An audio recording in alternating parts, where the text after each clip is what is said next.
After the murder of George Floyd, you may recall that I reached out to my colleague and friend, Reverend Bernard Wilson at the Northfield Congregational Church in Weston, and he told me that he couldn't stop weeping for hours.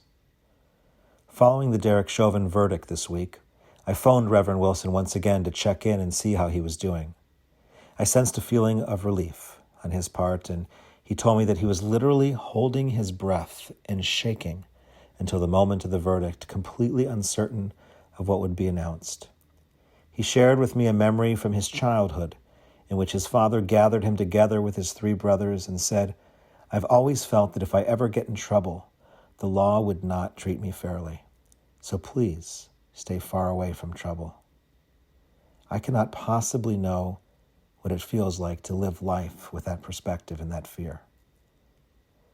This week, I also reached out to my friend and colleague, Reverend Carl McCluster at the Shiloh Baptist Church in Bridgeport to see how he was doing. He too felt relief, but pointed out that there was a long queue of other cases like this, and that there is still much more work to be done.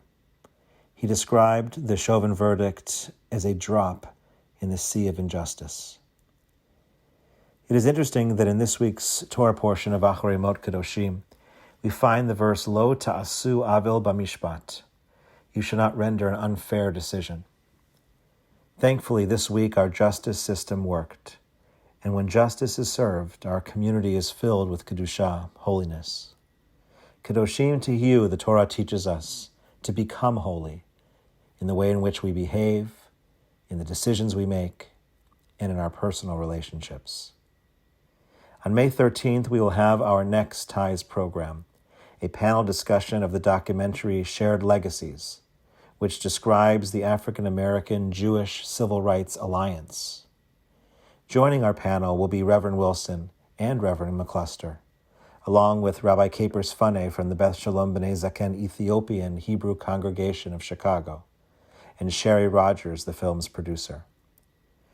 Through tolerance, inclusivity, education, and solidarity, Ties is essentially all about bringing Kedusha, bringing holiness to our community relationships as well. In the meantime, let's continue to work towards the day when Kedusha becomes our expected norm, and we no longer have to hold our breaths and pray.